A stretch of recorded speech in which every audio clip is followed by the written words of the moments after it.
दिल्ली के रहने वाले दीपक भंडारी अपनी दो जुड़वा बेटियों अदिति और आकृति और पत्नी उषा के साथ बड़ी खुशी खुशी दिल्ली के आनंद विहार टर्मिनल पहुंचे थे, जहां से उन्हें नॉर्थ ईस्ट सुपरफास्ट ट्रेन पकड़नी थी। इस बार यह ट्रेन पकड़ने की खुशी दीपक भंडारी समेत पूरे परिवार में दोगुनी थी। होती भी क्यों ना, दीपक ने असम में रहने वाली अपनी मां के साथ दिवाली मनाने का पूरा प्लान तैयार किया था। ट्रेन रात 9:53 बजे खुलनी थी, तो परिवार ने सोचा क्यों न खुशियों वाली सेल्फी ले ली जाए। सभी मुस्कुराए और दीपक भंडारी ने अपनी हैप्पी फैमिली की एक सेल्फी ले ली। उसके बाद सफर शुरू हुआ, लेकिन उन्हें क्या पता था कि यह सेल्फी उनकी जिंदगी की ऐसी सेल्फी बनने जा रही है जिसे देखकर ताउम्र उनके सीने के अंदर बहुत कुछ शीशे की तरह बार बार टूटेगा। बिहार के बक्सर के रघुनाथपुर में 11 अक्टूबर को हुई ट्रेन दुर्घटना में महरौली साउथ दिल्ली निवासी दीपक भंडारी ने अपनी पत्नी उषा और एक बेटी आकृति को खो दिया है। जिस ट्रेन में वे बैठे थे वो आनंद विहार टर्मिनल से खुलने के बाद बक्सर के रघुनाथपुर रेलवे स्टेशन पहुंची थी। वहीं देखते ही देखते तेज धमाके के साथ लोगों की आंखों के सामने अंधेरा छा गया। तेज धमाके के साथ चीख पुकार मच गई।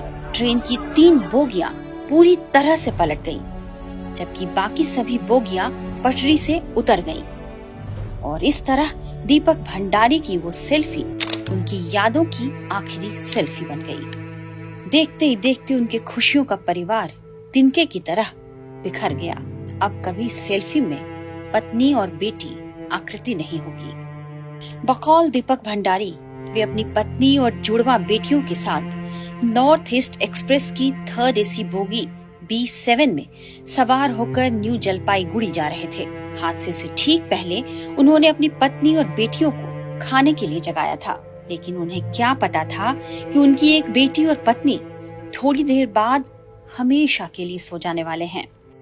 रघुनाथपुर में उनकी आंखों के सामने ही उनकी 8 साल की बच्ची की मौत हो गई, जबकि वे और उनकी दूसरी बेटी अदिति इस हादसे में बच गए। तेज आवाज के साथ गाड़ी झटका खाते हुए दुर्घटना का शिकार हो गई थी। अपनी आंखों के सामने ही दीपक ने अपनी एक बेटी को मौत के मुंह में जाते देखा तो वे कुछ समय के लिए अपना होश खो बैठे थे। जब होश आया तो खुद को एक अस्पताल में पाया और पता चला कि हादसे के बाद बचाव दल ने उन्हें बाहर निकाला और अस्पताल पहुंचाया। तब तक उन्हें इस बात का पता ही नहीं था कि उनकी पत्नी कहाँ है।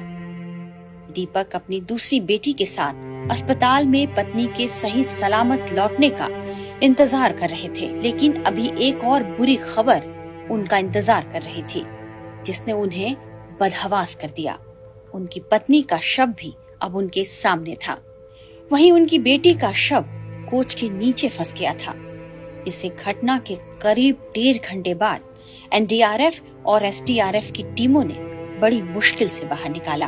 अब अपनी दूसरी बेटी अदिति को गले लगाए दीपक बार बार फफक कर रो पड़ते हैं। अपनी उजड़ी हुई दुनिया लेकर वे कैसे अपनी माँ के सामने जाएंगे, यह सोच सोच कर उनकी सोचने समझने की शक्ति ही खोने लगी है। हादसे ने दीपक भंडारी को पूरी तरह से तोड़ कर रख दिया है। वह चीख कर रोने की कोशिश तो करते हैं, लेकिन जिंदा बच गई अपनी एकमात्र बेटी अदिति को आंसू भरी निगाहों से निहार रहे होते हैं।